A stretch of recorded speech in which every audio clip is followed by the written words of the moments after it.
Very good to have you back. It's still good morning, Anambra, bringing to you the very best of television breakfast show this morning. I'm a berry. We're going to stay with me. I'm Chidimara. When you're welcome back, I told you that we'll be right here with some topical issues that we're going to discuss today. Yes, a whole lot has been happening. Of course, we know that the longer-awaited election has come and gone. We're still waiting for the results as the results keep coming in. It started yesterday. Other results have been called. Other states have been called. But we're still waiting for the final result and the final declaration, of course, announcement of who's going to be the next president of Nigeria. And this morning we're going to be looking at 2019 general elections review. Now we're going to be talking about everything, how it all started, the preparation, how it all went through, the needed burning issues that we had to discuss, things we need to put right, set right, things we need to change and become better. We'll talk about that this morning. And we have in the house some guests who's going to be helping us with the topic this morning, Professor Ifeanyi Ezeaku, a lecturer at the Paul University, Oka. Good to have you on the show, sir. Oh, in the bank there one. Yeah, and of course, Dr. Anselm Weke, lecturer at the Chukwemeka Odumegwu University. Mariam, good to have you on the show. Thank you. Good morning. All right, 2019 general elections review. Let's start. Let me start with you, Professor Ezeaku. Let's talk about the preparation that led to this general election. How would you rate it? Well, for some states, very good, 100%. That is, no violence, no killing. Then for some states, horrible, 40%. And then for the actual voting, the pattern of voting, where we have it as a saying, always expect the unexpected. You might expect this. What comes out may be another one. And that is a case of probability. You are not sure. You don't know what is in the mind of this or that. We didn't know what was in the mind of Nigerian politicians. We didn't know. The only thing we are now hearing is what came out of what were in their minds.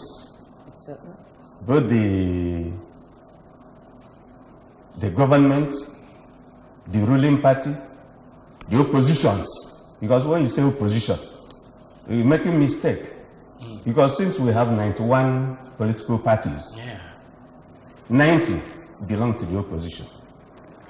Yes, one is the ruling party, which is one. So the ruling party, one party, and then opposition parties, 90 parties. So we cannot just say that the 90 parties which have formed the opposition worked their way very, very well. But sometimes there is a saying that might becomes right. Might becomes right. He who is at top of everything is right. Whatever he says is right.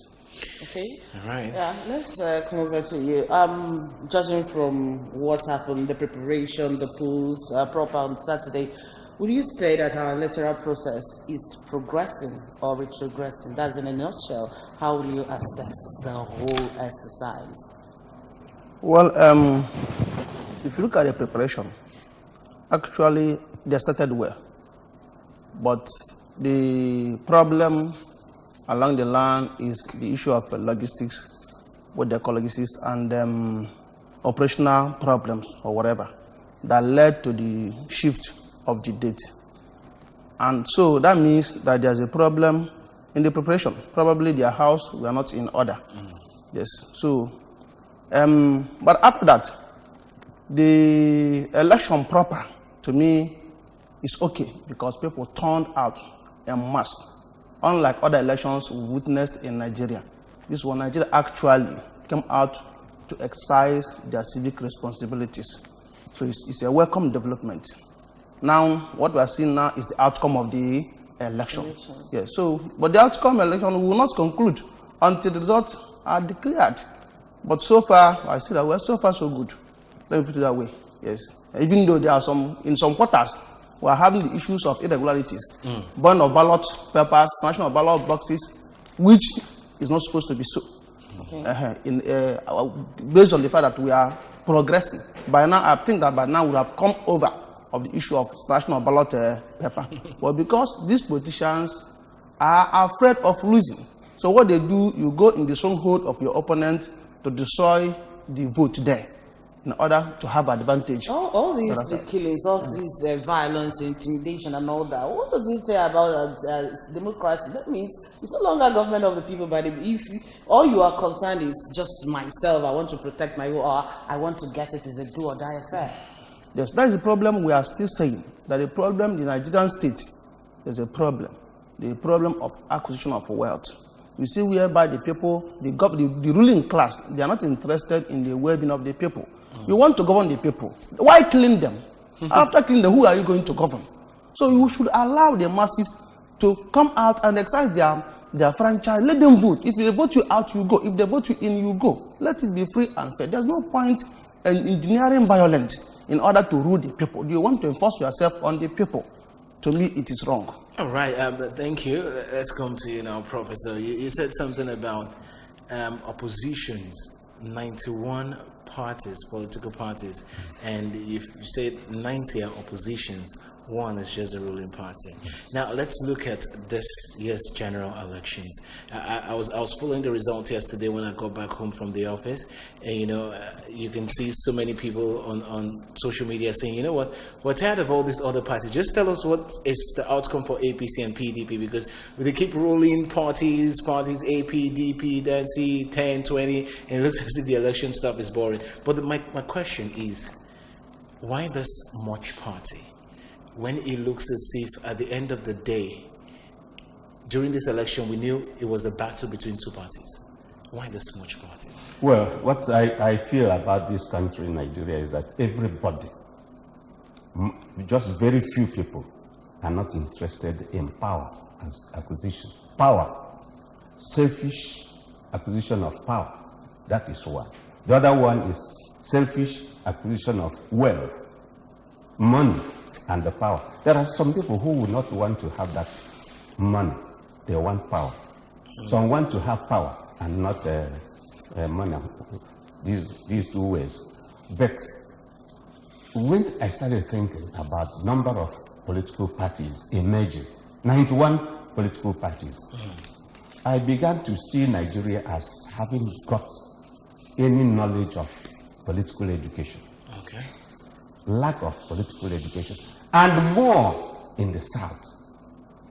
In the south, more in the east, the former east. Why so many? Everybody wants to get to a political party.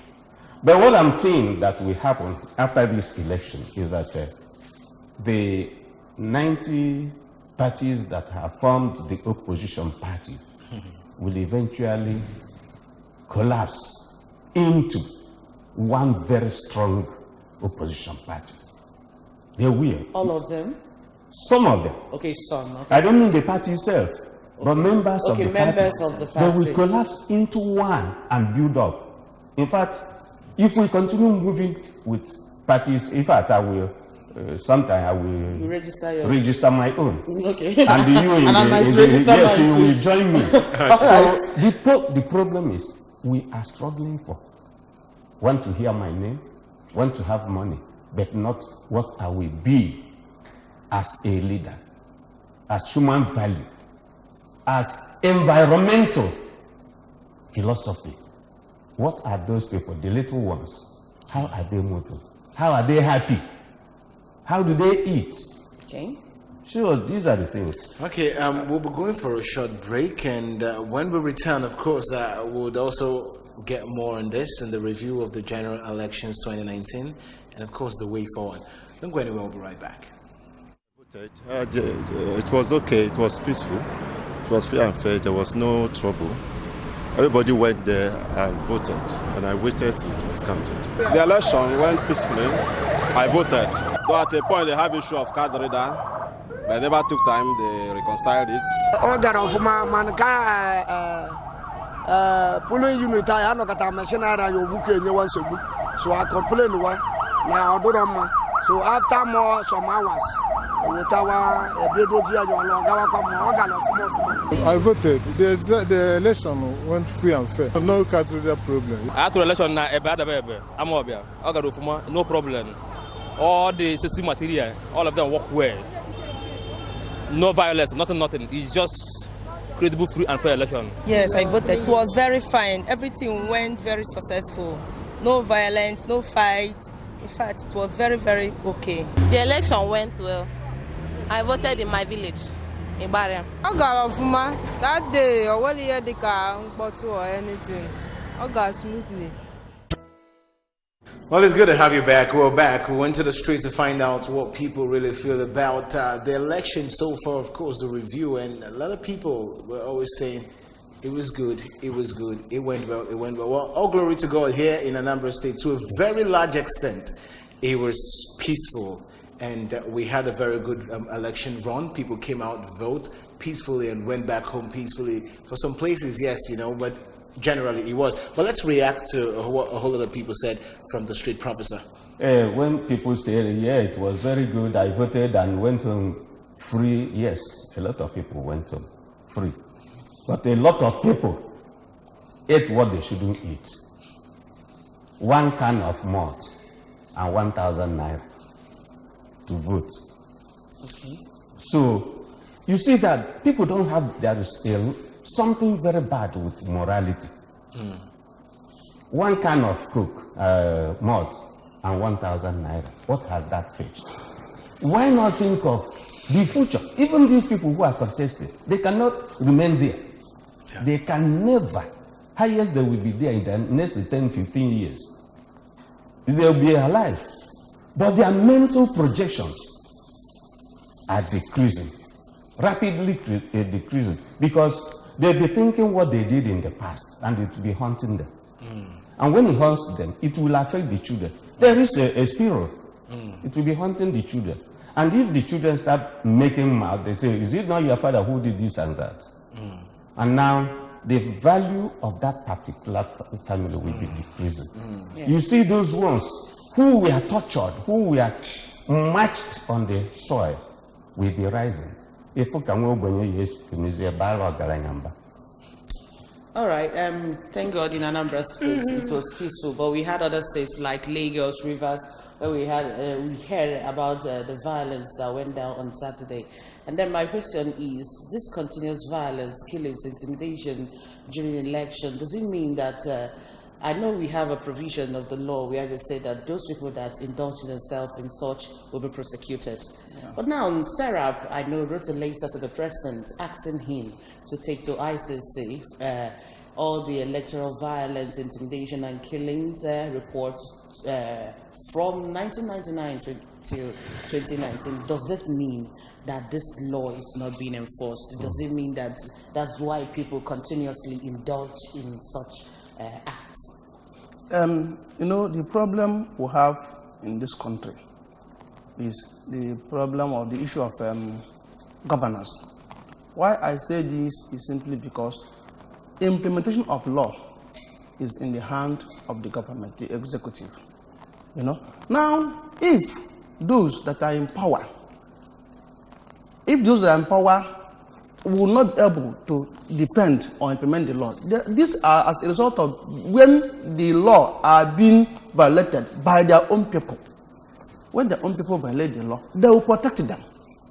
But when a person of not their own group violate the law, they will implement the law. That's the problem with Nigeria. So law enforcement is based on who commits the offense and from whose angle. So at times, you commit offense because you say, we are in government. You have the immunity to do this. But if you are not, let me tell you the truth. If somebody who is not in government indulge in an offense, see how the government will go after the person for one thing or the other. But because you are in the government, they will protect you. So that is why you see the issue of carpet crossing. The moment in Nigeria, the moment this person wins the election, all of us will move over there because we know we have skeleton in our cupboard. So we don't want to be. Just like what the ruling party actually said, that once you join the ruling party, you're safe. Yeah, you are safe. Chumule said that. Okay. If you tell APC, your sins are forgiven. That's what I said earlier. Might becomes right. Yes, so might if you have the power, anything you do, if you violate any of the rules, any of the laws, you have the might. Now and what you do is right. Let's quickly talk about issues that really affected the 2019 general election. Let's start with insecurity. Chidinma just said that in Lagos and some other parts in Rivers, and where we had issues of killing, issues of ballot snatching, and the likes. And we know this actually affected most of the communities or the states that took part in this general election. And we were not even really hearing much about the headsmen and the Boko Haram. What exactly is going on in Nigeria? Are these things pre-planned? Probably some set of people just sit back, okay, it's election, let's calm down and see what happens. You use the proper word. Selective power. You select these people to muzzle down. Leave the other people to grow up. That's what we are seeing in Nigeria. The killings at Lagos, Rivers, and so on. If you go closer, you discover that who is killing who there? Is it the person who has the power? Has there been any arrest? If there is arrest, then the ruling party or the person who has the power is obeying the rule, the law. But if there's no arrest, now it is a selected area that will be muzzled down. I'm happy, as we said here, that in Anambra State, we have relative quiet. And then, just very few states have such type of relative quiet. I praise our state, not to trust the government alone, but the human beings living in Anambra State. The youth don't. The old ones don't. They don't inspire. They don't ask people, go and destroy. The Igbo man and the Igbo man of Anambra State has a respect and value for blood. And that's why. But for other areas, they can kill anyhow. You just killing man is like killing a rat or a cockroach in the house. But why select a people like Lagos? We are hearing, we don't know whether it's true or false. The people selected for such type of destruction are from one particular area. Why that? Which means we are talking of one Nigeria in the mouth, but different many Nigerians in the mind. And out of that mind, you see people that will be dislodged and others protected. I, for one, I was thinking that this election, this 2019 election, will just get it right, as in no violence, nothing. Just to think about the guy, this young guy, the 19-year-old guy that was killed at Anambra in Kogi State. I know this probably might be his first time of coming out to cast his vote. And then a lot of Nigerians, what kind of message or what kind of impression are we creating in the mind of the younger ones that will come up tomorrow? Are they going to be willing to come out tomorrow to vote on the election day? Answer me, please. Yes, the signal the sun is passing is wrong one. Because now we begin to develop apathy for politics, for participating. Because one, everybody loves his life. Nobody wants to die. Because for the sake of Nigeria. So now the problem we are facing now, this issue of electoral violence, is a serious issue. But what the angle I'm looking at is for us to tackle the electoral violence, we'll look at tackle poverty. That is one. Because those who are employed to perpetrate this act is because of lack of employment. For instance, let me tell you, somebody who is gainfully employed cannot indulge in this kind of thing. Because we look at their life as we are here now. We are average. So you cannot accept 1,000 naira, 2,000, 100,000 to go and perform that act. So now it's as a result of poverty. So what the government should first of all tackle poverty. I feel when we tackle poverty, then we'll be able to overcome some of this violence. Then also civic education. There's need to educate the people. And also our governance, the people who are in government, should not see government or politics as do or die affair. Look at it, see it as a game. who wins, let him congratulate the other. Not the issue of I won't congratulate anybody or let me not go into that. But let us see it as a game, Not like only football. congratulations, but you can still absorb them in your So let's see it as a game. That we must have a winner and we must have a loser. All right. Not I must win. Okay, as a way of concluding, because time is running out, our friend, we're still talking about the security issues, the violence happening. Today's paper, the returning officer in Imo State actually said that he announced Okorocha as the winner under duress. Now we're talking about insecurity, security, because we know how dubious we can be as Nigerians or politicians when it comes to election. How do we really solve the security issues? Why would he have to get to the point where a returning officer has to declare a result under duress, probably because of threat to his or her life? One thing I want to make about that returning officer in Imo State is when sensibility comes into Nigeria, that man should be honored. He should be given merit award for sincerity. But he was trying to defend his life. He was forced to sign under duress. But he just verbalized it. This is what I have wanted to do, but I was forced to. Unless you become altruistic, it's only Christ that was altruistic. Human beings will not. So what I'm thinking for the future, please, Nigeria, politicians, allow the younger ones have political education, civil rights, civil responsibility. Let it come into us from the primary school to the end, so that you know what you want to do, not to grab money and then vote for somebody you know that is not capable. All right. Thank you so much, Professor Ifeanyi, the lecturer at Paul University. Thank you so much for coming. Thank you. And also Dr. Anselm Mweke, lecturer at Chukwemeka Odumewu, Duke University, Iwariam. Thank you so much for coming. Thank you. We're not trying to change school, okay? All right, it's very good to have you. At the very first part of this, we're still going to be talking more about the election. It's the week, it's the season. We're still waiting for the results. Yes, don't go anywhere. We'll be back.